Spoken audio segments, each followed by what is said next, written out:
Hello, everyone. Welcome to an episode of Trader Talks where we're going to discuss three companies that reported earnings last night. You lucky people. Meta, Tesla, and Microsoft, who, as I said, all reported last night. So we'll look at the charts. We'll look at what happened. We'll discuss that a little bit. But please do remember, like, share, subscribe. If you're watching on X, drop a comment below, same as YouTube. And if you're on the podcast and you want to follow along, the link is in the bio. But please do remember the presentation is for educational purposes only. It should not be taken as investment advice, personal recommendation, or an offer of or solicitation to buy or sell any financial instruments. So at the time of recording, Tesla is up just over 4%. Meta is up 2.29% to be specific. And Microsoft is down 4.63. So Tesla, quick summary, was up despite missing on revenue and earnings estimates, which I suppose is always a good sign if the share price can finish up because of that.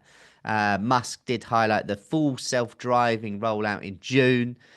Whether people believe that happened or not, we'll have to wait and see, but that's what's being said. And of course, calling this year pivotal year for Tesla's AI dominance. Microsoft cloud revenue came in at 31%, which to the untrained eye and ear, you'd say is pretty good, right? But it did slightly miss expectations. So top and bottom line results were actually pretty strong as well. It's just that minor miss on the cloud growth raised concerns about slowing momentum, and we'll have a look at the chart in a moment. That momentum has been slowing on the share price too. Meta slightly choppy after hours, but has finished higher at the time of recording anyway, after beating those quarter four earning estimates, reporting 8.02 EPS. That's a massive beat on 48.39 billion revenue. Incredible.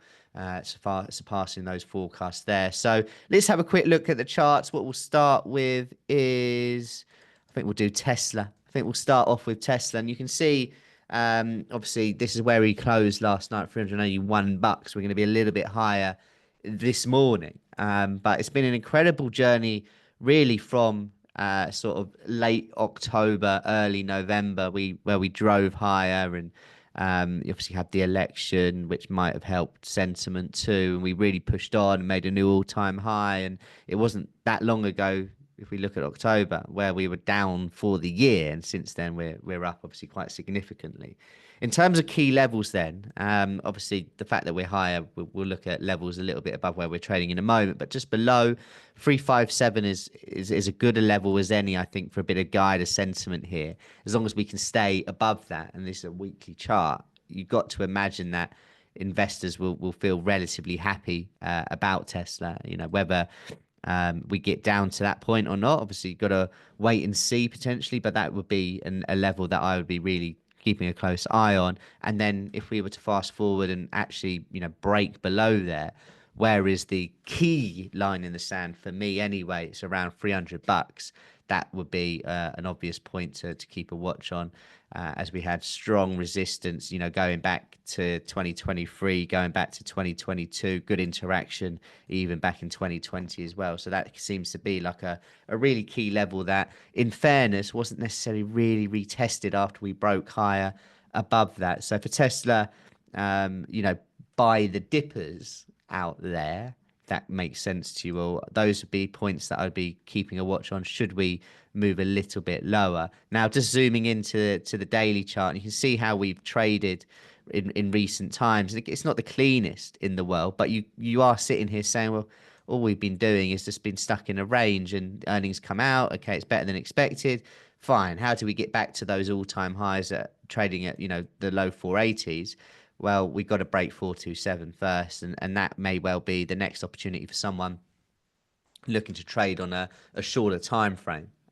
But investors will be happy to see that the share price is up over hours. You would like to see in the near future it trade back above 427, because if it doesn't, you just sit here and say, well, all we're doing is just creating a little bit of a mini range. And when you zoom out and you say, okay, the lows can be around 357, the highs at 427, anything that happens within that is a bit of noise. So yeah, that's how I would see it. next move to the upside happens above a 427, I think people will see.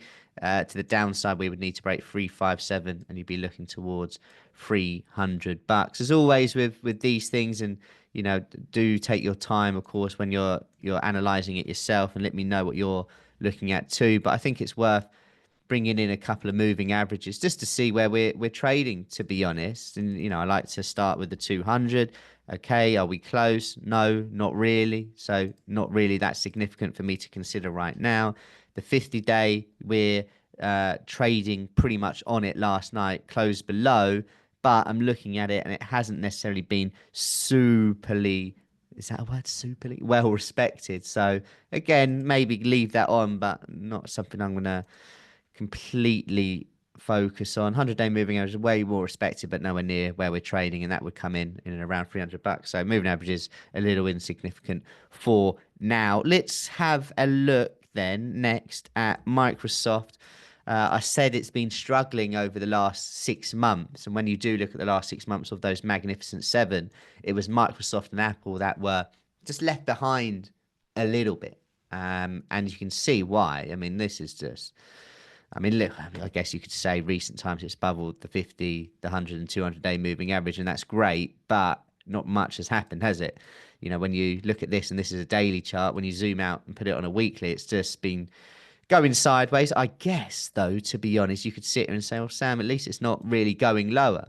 I hear that. To be fair, it's one where, since breaking higher back in January last year, previous all-time high, break, retest, push on, came down twice, didn't it? Found really, really nice support. So for long-term investors, you are sitting here and saying, well, as long as it's above 380s, I'm okay to hold this. Obviously, you would like it to do a little bit more than what it is doing right now, but that's not necessarily the case, is it? So that's going to be a little bit lower in pre-market trade. Is there anything to worry about? Just have a quick look at some of these trend lines, if there's anything worth having on. It doesn't really seem like there is. So it just seems like it's going to be stuck within that range. Obviously, to the downside, you're going to encounter a bit of key support where we've had multiple good reactions in and around 405. That would be a level, obviously, to keep an eye on should we continue to move down to that point. I've already mentioned 383, so those would be the next two key levels that I would be wanting to keep an eye on if I was a Microsoft trader or investor on that daily time frame. And you can see just been grinding, and it hadn't been doing too much. It was at one point looking like we were going to get back above 450, which would be nice, and you'd say we'd be going to that all-time high, but back in the middle of December we didn't, and we came lower. One thing I'm just a little bit drawn towards now, let's have a quick look to see if we're, and it's going to be a rough sort of channel that we are in, but you can see there that's probably worth having on. You had a little bit of a break below there at mid Jan, but yeah, I'd say when you isolate that, if we are to push lower, break down, go to 405, that's a level you would really want to hold for Microsoft to be, convinced that it can continue to push higher, albeit at a very slow pace. So keep a watch on that trend line. Obviously, if that breaks 405, you would want to hold. If it doesn't, 383 would be the next area. But the way it's moved, that would take some time, you would suggest. And as I said, it's down a little bit, but those cloud numbers were still okay. I have to say they were okay. Meta up next for us, of course, another one where if you go back a couple of years and look at the journey that it's been on, remarkable, isn't it? Look at that, those lows when it was around sort of $80, $87 to where we are now. Incredible. That sort of bottoming out October, November 2022. Let's just remove everything off here, start fresh, higher, pushing on. So always tricky to think about where those next targets are going to be. But I think what we can look at is just areas a little bit below where we're trading to say, well, as long as we stay above X, we can be confident that this market can push higher. And I'm immediately drawn towards this region at around $630. And reason being, one test, two tests, three tests, four, breaks higher, comes back down, pushes up. The market cares about it. That's an awful arrow that I've just drawn, but you get the idea there that 630 is a key key point to consider. Nice price action, in and around there over the last few days, and as long as it stays above that, you have to be relatively happy. If you're dropping it down to a shorter time frame, obviously we had a bit of a double top on the 4 hour at 661. Maybe that would be a nice area to see if we do come back down to test there. But as I said, it's up in post market trade or after hours trade, and it doesn't look like it's wanting to come lower at the moment. Going into the future, is there anything to be super aware of? I mean, we've sort of been trending nicely higher. It just does look like it's one of those things where as long as we stay above 630, I think this market is good to go. Really, it's been one where you look back at the way it's traded, and it's just been beautiful, isn't it? Look at that break above 381. Didn't give you a chance to come back to retest that. And you can see here as well when it broke 531 where we were knocking on the door, it didn't give a chance. So now we've broken 630 and it gave you that chance. Was that the one to take? And I kind of suggest that it probably was. So, in short, the chart looks good.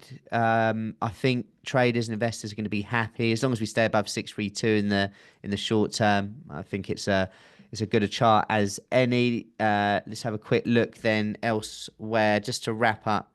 Microsoft, as I said, down a little bit in post-market trade, after hours trade, and you'd want to see it stay above 420 and ideally 405. And then for Tesla, which made a new all-time high not too long ago, has come under a little bit of pressure since that, but a good earnings report. If we can start trading days and weeks above 420, you would imagine the next move is to that all-time high. Hope you found that all useful. Please do let me know what you would like to see next, and I'll catch you on the next episode of Trader Talks.